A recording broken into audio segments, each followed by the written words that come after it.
Hello and welcome back to the FSF podcast. I am Tim. I am your host, and this is the reminder that you are watching and or listening to the show that is made by nerds for nerds. So welcome to this here nerdatorium. All right, so guys, our guest in the nerdatorium today is a brilliant artist, and I don't use that term loosely. There's only a couple artists that I've ever met where I'm always impressed that people can draw. Don't get me wrong, because I can't draw anything but an oval and a square, and sometimes one looks like the other. But I use the word brilliant in relation to only a few people when I see their artwork. And this man definitely is one of the most brilliant artists I've ever met. Now, we met a few years back at the Monroe Comic Con here in Monroe, Michigan. And by the way, if you're not going to the Monroe Comic Con, what are you even doing with your life? You need to be checking out every September. That's the one you need to go to. Anyway, he was in the booth next to me. I thought he had really cool art. We started talking. Next thing I know, we're laughing, we're joking, and we've been friends ever since. Yeah, we talked about anything. We still talk about anything that pops up in between our ears. But he's an artist. He's a comic book maker. He's a men's mental health promoter. And y'all, he's just a really, really cool nerd. And I'm so pleased as punch to be able to introduce him to you tonight. We're going to discuss his beginning as an artist, his comic book influences, his current projects, the things he has going, and the role that men's mental health plays into everything he does. Because there's a tie in here. I promise you that. So, guys, I am excited, and I think you'll be thrilled to get to know Lloyd Cheatham Jr. Here on the FSF podcast. Welcome to the show, Lloyd. What's going on, man? I'm so glad you said yes. I knew you were going to say yes when I asked you, but I was like, I always got to ask. I'm always nervous when I ask somebody, no matter how long I've known them, no matter how good of friends I am with them. I'll be like, "Hey, so you want to be on my show? You want to laugh? I got one for you. Normally, every podcast I go on, what's my name? The Angry Artist. Yeah. I'm not him today. I'm Lloyd Cheatham Jr. There you go. You know what I'm saying? I'm just me all stripped down. There we go. I like that. Yeah. All right. So, Lloyd, I'm going to ask you the same question I ask every single guest that's ever been on my show. We're just going to start this off the right way and as I explained on my other interviews, I do this for two reasons. Number one, I like to know what makes people tick and why they do what they do, why they're involved in the art or the entertainment field that they've chosen. And then also, I'm a giant nerd. And as you know, we nerds, we love a good origin story. So yeah, we do. We do. So in the origin of Lloyd, what made you say, man, I need to be an artist? Let me see. How do I put that into actual words to make it make sense to somebody that's not an artist? It's a feeling, you know. I was given pencils and paper and crayons as a kid to keep me busy. Lo and behold, I got pretty good at it. I can remember getting out of high school and going to my mom's shop where she used to do hair. And I'll sit there with a sketch pad and draw people. Like studies in the wild. I know I was doing that. I was just drawing people. The more I did it, the more people were like, hey, you draw me for real? I'm like, yeah. Back then I wasn't talking much, and then I wasn't who you met. I was not that guy at all. Right. But it turned into like, I can really do this. People see something that I don't. I've never seen myself as good. I really haven't. I still kind of don't, to be honest. I know I can make pretty pictures. I know I make pretty pictures sometimes, but I don't see that I'm good. What drives me really is to see how far I can go. Okay. What else can I do? I've done that. What about this? I've done that. How about that? It's just a drive for me to create. And the question that really makes me do this, or the statement, oh, you can't do that. Oh, yeah. Watch me. I get that. I live right there. You can't do that, but watch me do it. And what's funny is, you remember I was doing all those bleach shirts and everything else? Yeah. Somebody told me, I asked somebody how much I should charge for them. And this person was once a mentor of mine growing up. I opened $25 for it. $25? What? I jumped into the NFL Wives Instagram and offered to do something for free. I sent one to a former Lions cornerback. I won't be a name dropper. His wife, and she says, I cannot take this for free. This is beyond amazing. I'm like, what? She sent me some money and she gave me 10 other people from the Steelers, and so forth and so forth. And all that happened was because I was told, you can't do that. Right. I lived there. You're living at the intersection of you can't do that and watch me do it. Yes. That's my home. That's literally my home. All right. All right. And also, and don't believe me, just watch. Don't believe me, just watch. Absolutely. All right. So you had, growing up, you had people watching you do your art, and you were just, at that point, it sounds like you were not taking yourself seriously. You were just doing something as a distraction, something to keep yourself busy. Yeah. But now I know that along the way there were influences outside of that, Yes. that made you interested in that type of work as well. So what are some of the influences that were that outside of this were influencing Lloyd to go, hey, I want to draw like that guy, or I want to do something like that thing? I always tell people this. It was a teacher of mine that broke my thought process. Okay. He broke how I approached art. And to this day, Mr. Corbin has been the biggest influence in everything I create and do. Nice. Because I went to a vocational school at part of high school. You know, you go in the morning to vocational school, in the afternoon you go. Yep. So I wasn't get in there till 11th grade. Mind you, I'm a freshman. This is, I went there like August to see if I can get in, show my portfolio. And he was like, you didn't draw that. Draw something. Because on paper, I drew it. He was like, I'll see you in January. Mind you, I'm 14. I'm 14 in a class full of 16 and 17-year-olds. They're like, what are you doing here? Oh, I see why you're here. And then I stumbled across this guy. You know, he's about this tall, with a hat, shirt, and same pants. His name is Jim Lee. I was enamored because I read and found out that he went to school to be a veterinarian, and he picked up a book and became who he is. That's crazy. That blew my mind. He picked up the Bridgman's Guide to Anatomy, and we now have the man, the myth, the legend, Jim Lee. That's crazy. Isn't it? And then the other biggest influence is somebody I actually think a lot like and didn't realize it later on in life, Todd McFarlane. He's the one that always says, why? Why can't I do that? Why can't I? Spaghetti webs. He was told that you couldn't do those. He said, why? And did it anyway. And Spider-Man became the number one selling book when he was doing it. That's the kind of stuff that pushes me, the why. And people that show you why they can do what they do and how they do it. Right. Yeah, it's just amazing to me to see that kind of stuff and to see the way from where they came from to where they're at now. It's like I never would have thought I'll be where I'm at now. People who I can touch and everything else, because I'm just some little nerd that like comics, cartoons, and anime. And now I'm talking to people that make the comics, cartoons, and anime. You know what I'm saying? Right. That's I understand that. Yes, you do. You absolutely get it. To be considered one of their peers now freaks me out. I ain't gonna lie, it still freaks me out.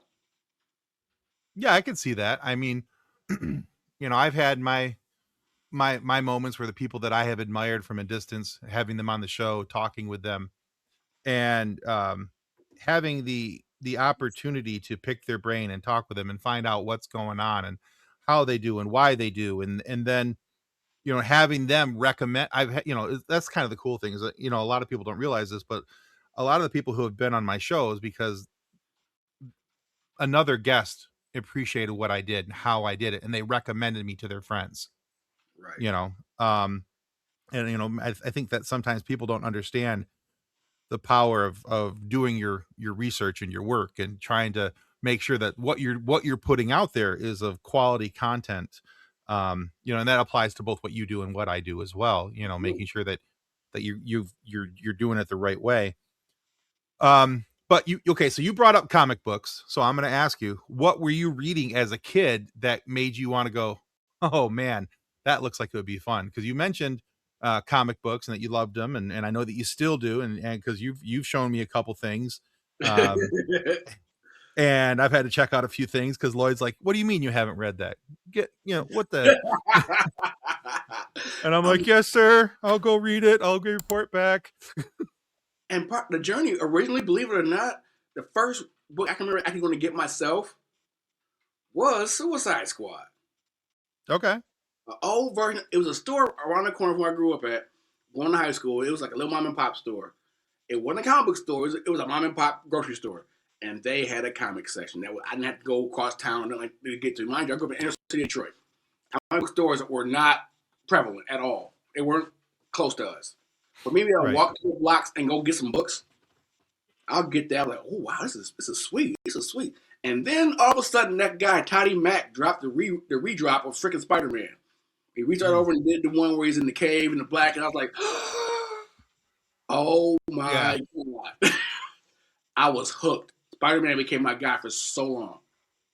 So long. But because I resonated with having the power and not knowing how to use it and how to use it responsibly.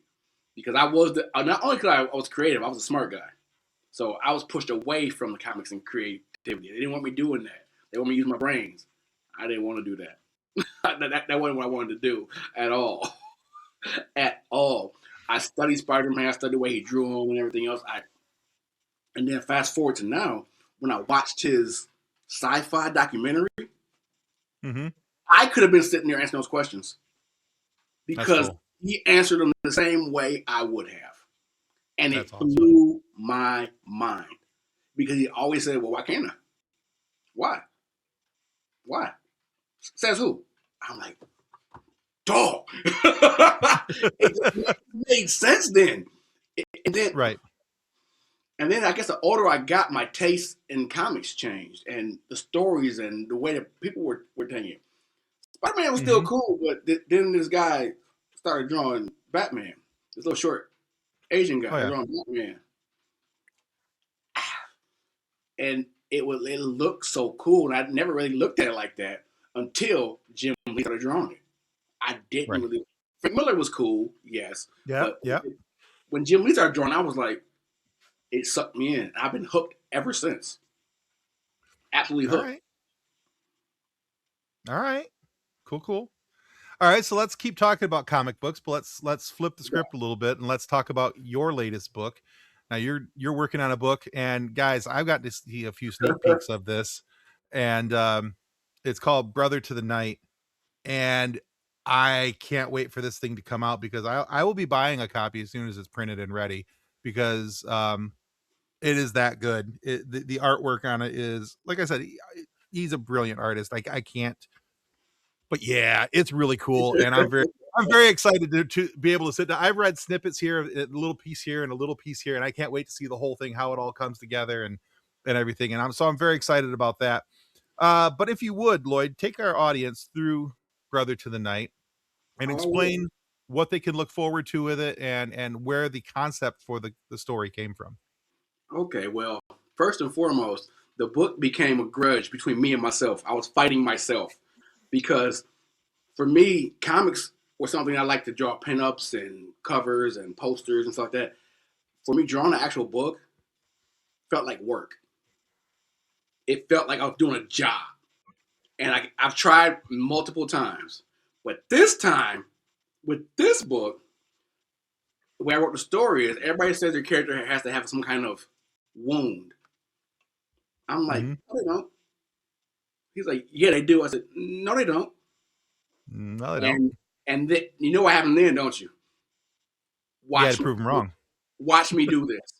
And you've seen it. Basically, the main character is the descendant of Shaka Zulu's warrior shaman who actually knew real magic. Nobody knows how he knew it, but he did. And now he's walking around the city with these powers, and he doesn't know how to use them properly. And it's different. Everybody gets some kind of spirit totem as down the line. Somehow, he got one of the worst ones. He got Anubis. We know he's the god of death. And the backstory more is because I role played for a long time. Right. Me and a group of friends. I was trying to think of a new character. Wait a minute. I don't think a new character. I got a whole drawer full of them. There Let you me go. flesh them out and change them. So as I started doing it, the story wrote itself. But mind you, I wrote it, I penciled it, I inked it, I colored it, and I lettered it all Right. myself. I'm getting it edited by somebody else because as an artist, we tend to get married to our own work and we don't see our flaws. The For sure. flaws, the flaws he's picking out are like, didn't see that, didn't see that because I didn't draw it all at once. It took over a year because I was doing other things. I was so busy doing other things, and the Sure. continuity got lost in some of it. So I'm like, okay, but this book will take you on an emotional ride because during all this, he's learning more about himself, and here comes the angle of the wound. They don't come with it; they learn it. Okay. Part of it is he's got mental health issues. He doesn't realize it. That's why he got death. That's why he got Anubis. Okay. It's really really deep.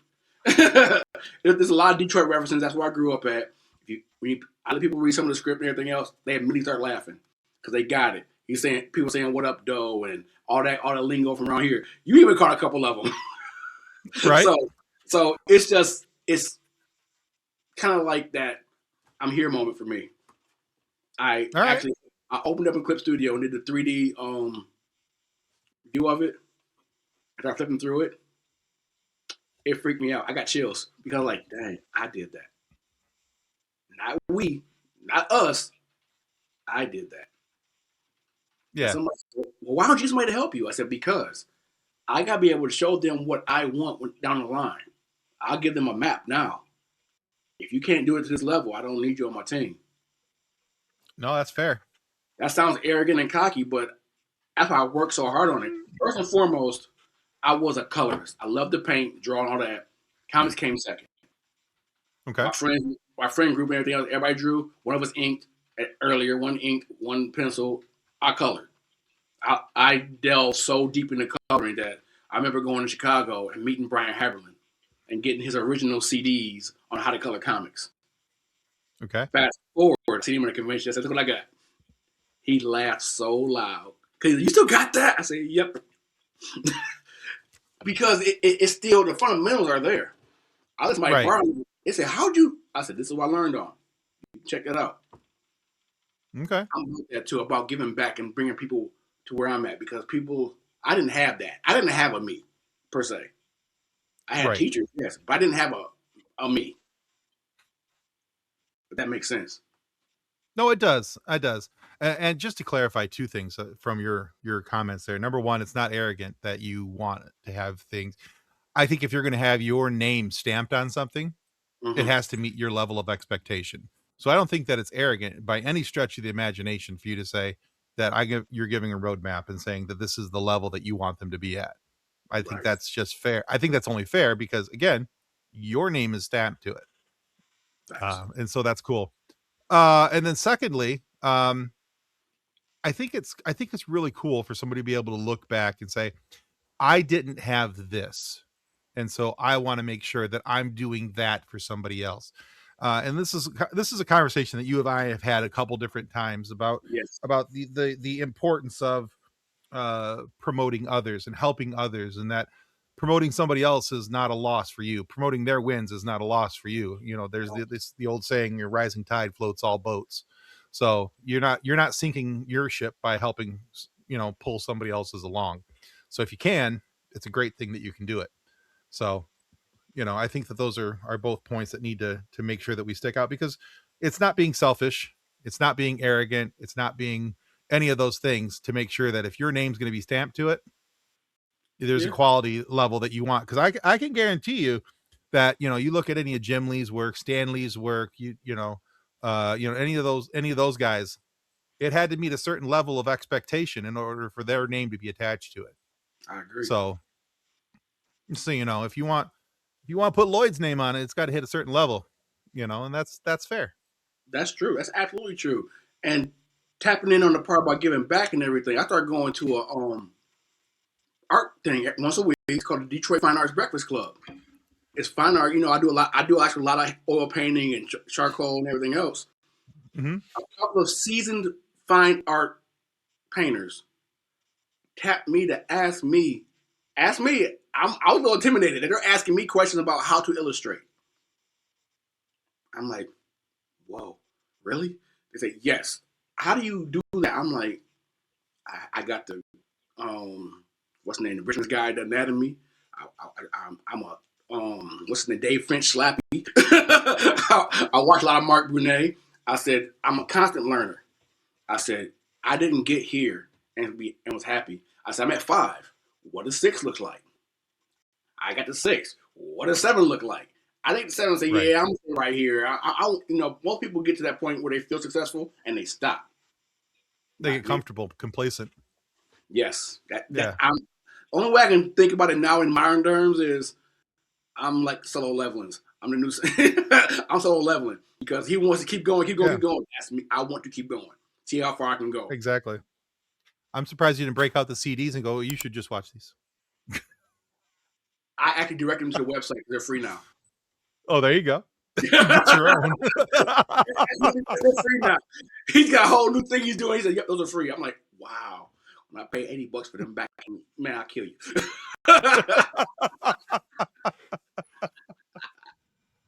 All right. So you kind of started down this and you gave me a nice segue into it. So I'm going to jump over to it now so we can keep the momentum going. Because comics aren't the only thing you've got baking over in there in the creative oven. In the intro, I talked about you being a big promoter of men's mental health.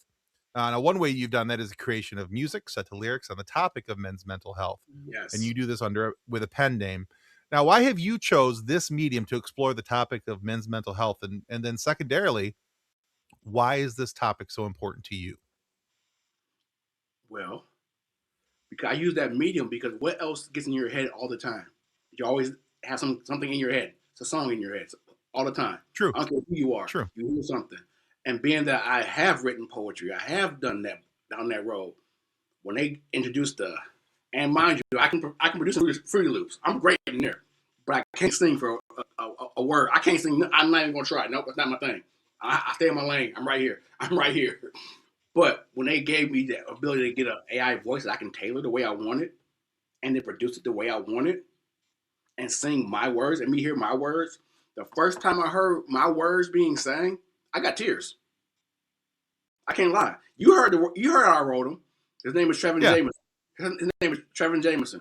The first whole album is called Fantasy World because I was told as a kid by my parents to come out of Fantasy World. Mm. You see what I'm saying? So that whole album is a culmination of who I was back then. And by the time I got grown and so I could live it, I heard them both tell me, I'm glad you didn't listen. And the second one I did, also under Trevor Jameson, is called Struggle Made Me. Because I figured out that I have high functioning anxiety and depression. Okay. And I didn't realize that until I seen some other things and other people close to me. I'm like, whoa, let me get checked out and find what's going on. Because I know that I would have these cycles. I had these cycles. I didn't understand why. When I found that out, it made me start going down a rabbit hole. I started finding out so much information that hurt my soul. Yeah. Men are the number one unalivers, period. Number one unalivers are men.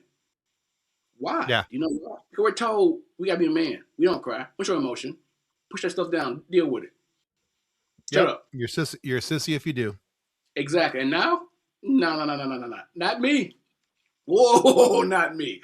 I will cut you off in a heartbeat. I got boundaries. I got a shotgun. I got an axe. I got a sword. I got a lightsaber. Put the line you want to. Boundaries protect me. I've learned that. And I don't tolerate enough in any space. I don't care what space it is, family, work, friends, whatever. I don't tolerate, hey, look, I can't do that. No. So I incorporate that into everything I do. Now, on some level, men's mental health is in there. If it's art, music, me just talking, it's in there.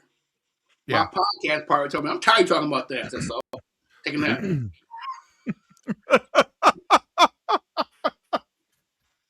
I'll tap you when it's your turn to talk. because it's real though, and that's the problem we have too. We try to push it down, and we don't want to talk about it. Ooh, dirty secret, dirty secret. No, dirty secret. Right. Nah, here I am. Talk to me. I'll let you know. Absolutely. No, I love that. Really, because that's similar to a journey that I had to take for myself in discovering why I was the way I was with certain things and certain topics, and not understanding, even how things from your childhood play into who you are now and why you are the way you are now.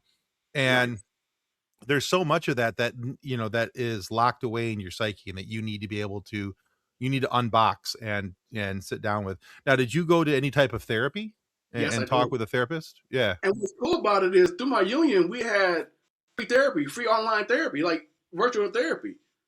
I was like, Hmm. it can't hurt. I ain't in the same room with him. It happened to be a woman that actually lived here in the city. And we talked, and she had the same name as somebody I grew up with, the older lady I grew up with. So I was already comfortable just off the name, talking to her. And we got to talking. Like, she goes, "Yeah, you got this." And I'm like, "What?" She said, "But you're talking about it. You're not even trying to hide it. So you don't realize what you're going through, but you're putting it out well." Right. Yeah. I'm like, I didn't know. What? I was still like, huh? I was still dumbfounded. Like, what are you talking about? This way you carry yourself and do certain things, you exhibit the classic of mental depression and anxiety. So you have a cycle. Yes, you do. I told her about the cycle Hmm. that my partner told me about. He goes, yes, you have a definite cycle. I'm like, Yeah. wow. And now I recognize it. When I go in that cycle, I kind of back off. I get away from everybody. I say, nope, I gotta unplug because I'm about to lose it. Don't even realize it. Yep. And now I do. It's those boundaries I'm learning. My own boundaries. I've Oh, learned them. absolutely. Not knowing your own Yeah. boundaries is dangerous too. Oh, for sure. Absolutely. For me, I think one of the things that was most insightful for me and was learning um, why I always put distance between myself and other people. Some things that had happened when I was a young man, and I was always having those protective boundaries there, even if people didn't deserve them, and I didn't understand why I was always doing that. I always I felt like I had to have like a protective layer between me and you, and Mm-hmm. making sure that you couldn't get close enough to hurt me. You know, and then there was the understanding of how the anxiety that I had was affecting everything, and Yes. not understanding that, and being anxious about things that I couldn't control, things that had happened, things that hadn't happened, things that were never going to happen. And as my therapist is kind of breaking this down for me, explaining, well, you got this, and this is why this happens. That's why that happens. And I'm like, oh, you're going to have to slow down, because this is a lot of notes. Um, and it's, one of the best things I think I ever did was, so my very first podcast was called Focused on Forward. Okay. And so I did that for 3 seasons, 100 and some odd episodes. And I talked a lot to different people about their mental health and how they did. It was the best, cheapest therapy I've ever had in my life. And listening to other people, because it was called Focused on Forward, because so in my early 30s I had a heart condition, and and I had to have a procedure done to fix it. I got better.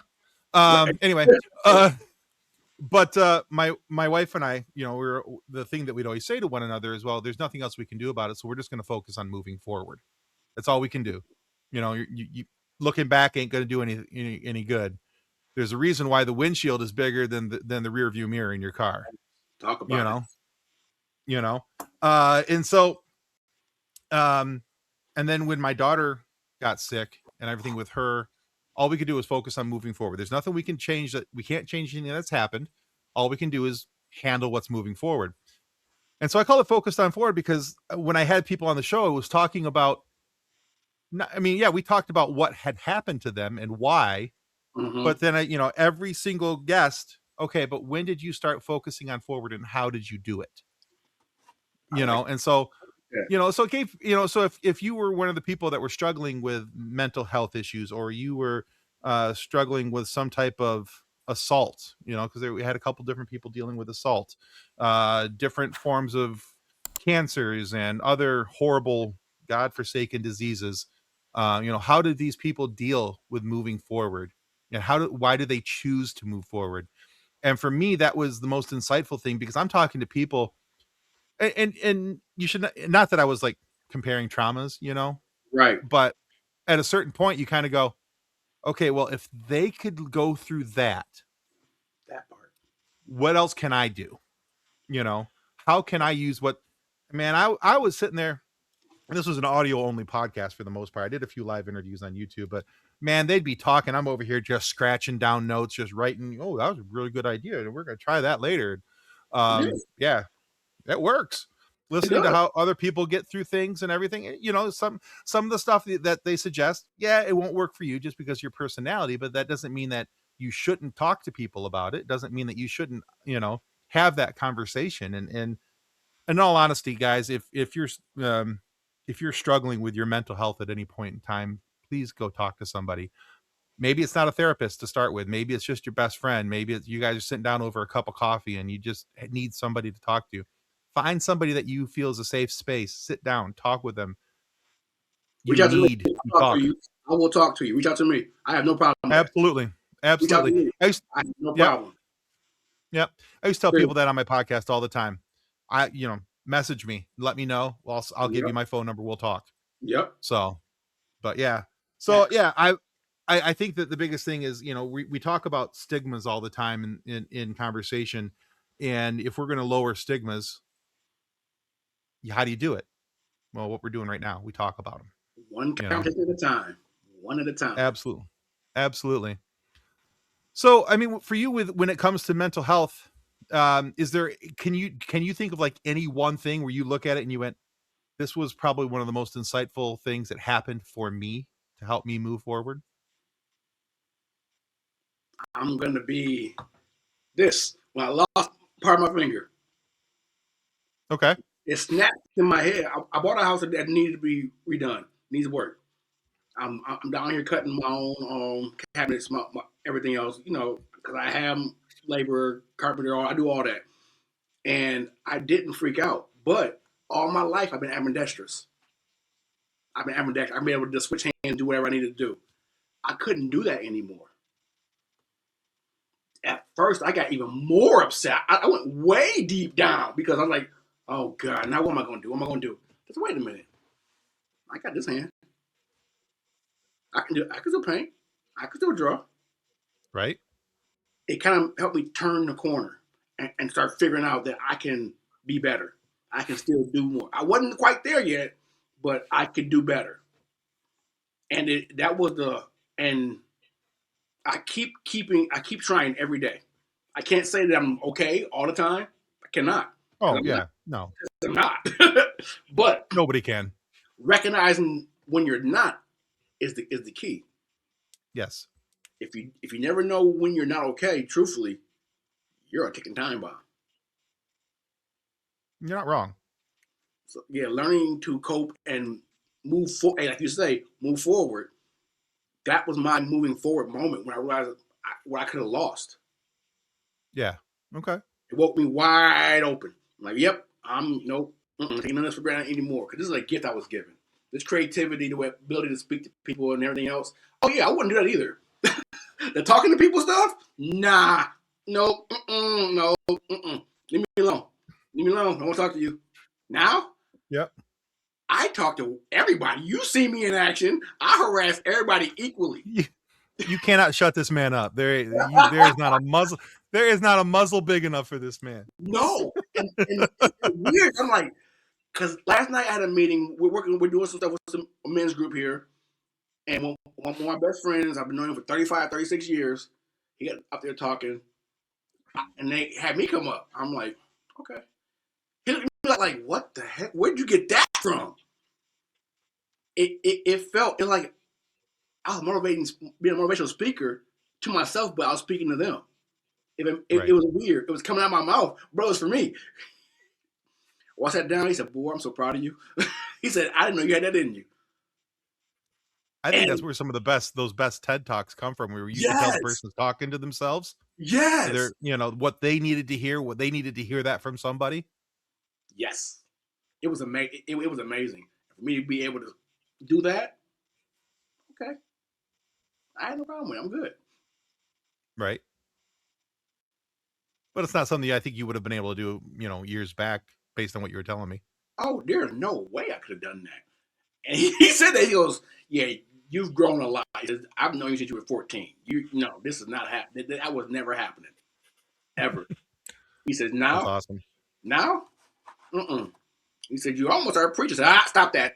I don't claim that yet. Stop that. No, no, no. Don't do that to me right now. No, put that on me." Father Lloyd. I appreciate the sentiment, but no, I don't want that responsibility. Not at all. There you go. All right. All right, let's change the topic one more time here. We're going to talk about another phase of things that you've been working on. Now, I know you've got an art show coming up in February. Yes, I do. And this is not your first rodeo with gallery openings. You've had your art on display a couple different times for purchase. And by the way, if you're not going to his website, which he'll share with you in just a few minutes, and all that fun stuff, and go buy this man's art because it's chef's kiss. But when it comes to your art, Lloyd, how there's the art that you make for comics, and then not that there's art is art. So I don't want to make it seem like there's a big line in the sand here between the two. But there are some differences between your gallery art, yes, and your comic book art. Right. Big difference. Yeah, but brass tacks is that art is art, and art should be celebrated in either way. But Right. how does gallery art satisfy an artistic need for you that comic book art just does not? I call it art ADD because I get burnt out doing one kind of art. I will Sure. get burnt out. Like, so that's where the music and the writing and everything come in handy. But when I do my fine art, my paintings, my pastel pencils and all that, it's more emotion coming out. Comics are text driven and story driven and everything else. Fine art is emotion driven. Right. And it's kind of like purging yourself, basically, at that time. Or you have a cause that you're going for. Because, like, at this show, I'm doing silent auction for a really close family member of mine who has cancer. And I'll be auctioning it off and giving her 60% of the sale. Nice. And that was on me for so long. I didn't know I could. I'm like, well, how do I help? How do I help? I got talent. And this show, what's funny was, you remember we were at the convention? I said I take his phone call. You remember that? Yeah. Yeah. It was the guy from this distillery calling me. Oh, that's cool. Asking me, he says, "Hey, I need to see your work. I heard you are amazing." I'm like, "Okay, I'm at a Comic Con. Give me a call back or whatever." And then I'm like, okay. Next day, this is Monday. I'm home Monday, whatever. He comes to my house and sees my artwork. He comes to my house. Blew me away. And I'm saying that to say, because you ask what's the difference, it was the emotion. Even he saw the emotion without even knowing what the meaning was behind them. He had his own set of emotions, and that's the reason I do my fine art also, to make people think, make people feel. Yeah, because that's the point of it. If you're not feeling, not seeing anything, you shouldn't be enjoying art. Okay. Well, they always say too, one of the things I like about art is that it is very much in the eye of the beholder. Yes. Everybody sees it from their own POV, Yes. how they interpret it through their lens and their life, and all those things, how life has affected them. Because I always love it, especially when you get into some of these, you look at some of the, you've done some really cool portrait work. And I think even with those, you line three people up, and they could all tell you what they think that person's feeling, thinking, emoting, and that's all going to be based on them and their life and what they've gone through, and everything else. So to me, that's the cool thing about art. I was at an art show, an art fair up here, a pretty big one, Palmer Park Art Fair. I was probably my booth probably about as far from this time as was yours, but I was about 100 yards from the other guy. This dude's looking over at me from way away, looking at me, looking at my booth, looking. He stopped talking and walked straight to me and said, "I want that." It's talking to me. I can feel it. I'm like, huh? I said, "What do you feel?" Now, mind you, I don't put prices on my art out there because I want people to talk to me. Right. That's kind of what I do. And he said, "Well, I see a man that's sitting there thinking, and all these colors are emotions. Because I have all many colors around him. When the guy's sitting like this, on profile view, he said he's thinking, and all these emotions are coming around him. Everything else, he's like, I got to have that." He said, just don't kill me on the price. I ain't gonna do that, but that's why I do that. Okay. I want those feelings. I want you to Yeah. feel something. I want you to understand. I want you to see something that makes you, ooh, I need that. That's why I do what I Right. do when it comes to fine art. Comics is just fun. That's cool. Yeah, That's comics cool. is fun. Fine art, I love it. All right. Very cool. All right, Lloyd. We have come to a point in our conversation where I need to ask you a silly question. Oh Lord, Yeah. So it's really not all that silly. Now, you've met Kathleen in the past. yes. And Kathleen and her daughter were out and about town one night, and somebody asked her daughter this question, but didn't ask Kathleen this question. And Okay. Kathleen thought this was rude, because this is a question you should never age out of. And that question is, Lloyd Cheatham Jr., what's your favorite dinosaur? Wow. Wow, you put me in a spot with that one. I don't know. That's a good. I don't know. Okay. I can't do the typical Velociraptor, Raptor, or T Rex, or Stegosaurus, Ankylosaurus. I don't know. All right. I would. You know what? It might be a Brontosaurus That's a good answer. because they're so big. People don't really want to mess with them, but they're docile. They won't. Yeah, the gentle giants. Yeah, like I ain't messing with that big dude, but he's like, okay, okay. I, I always think of Brontosauruses as like the Eeyores of the dinosaur world. Yes. Right. Yeah. Thanks for noticing me. Yep. I'm gonna eat this tree. Thank you, T Rex. Okay, bye, guys. See you later. That was a great question. Never been asked that before. Really great question. Good. All right. Well, Lloyd, thank you so much for being on the FSF podcast today. Where can our listeners and viewers go to find out more about you, your work, your art shows, all that kind of fun stuff? Well, first and foremost, go to Instagram. I'm trying to. I never really used my Instagram, but now I see that it's actually a need for it, and people like my Instagram. So it's cheat dash designs at Instagram, and on Facebook it's the Angry Artist 74 on there. And what I did yesterday? Hold on, learn this. You can Google me. Woohoo! No, seriously. What I did last night, I Googled myself. Stuff I'm doing now is showing up in Google. My art That's show, awesome. my comment. I'm like, whoa, that's kind of scary. The comic's not out, but it's on here. I'm scared. Because my site's being revamped right now, so I can't use that. I'm revamping that. All right. That's fine. I'll Yeah. make sure that we put those links for both your Instagram and your Facebook page down below, so people can get a good look at that. And but yeah, guys, seriously, check out his work. And as soon as Brother to the Night comes out and is purchasable, we will make sure that we share that with you guys, so that you guys can see the link, buy yourself a copy, buy 12 copies, 20 copies, whatever you need to buy. Buy more, support indie artists. I mean, these guys are doing really good work. They're doing the Lord's work. I mean, he is almost a pastor now, so we have to call, pastor. I rebuke you.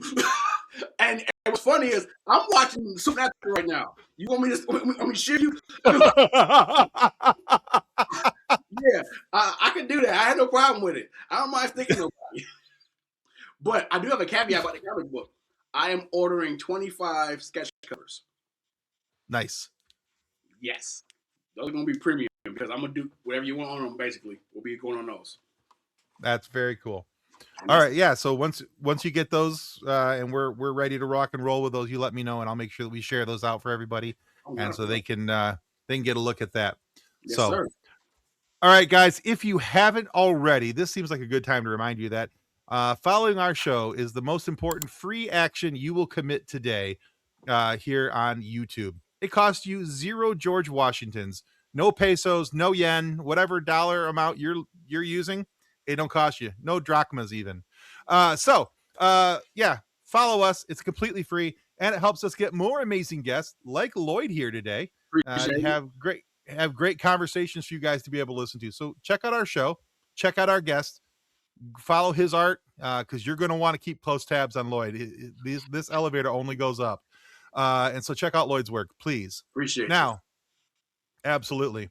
Now, on behalf of Lloyd and myself, the FSF Podcast, we want to thank everybody for watching and or listening this here little indie podcast. May the force be with you as you continue to live long and prosper. Goodbye. Copyright 2026 FSF Podcast. Reference to any specific product or entity mentioned on this podcast does not constitute an endorsement or recommendation by FSF Podcast. The views expressed by guests are their own, and their appearance on the program does not imply an endorsement of them or any entity they represent. If you have any questions about this disclaimer, please contact us via email at info@fsfpodcast.com.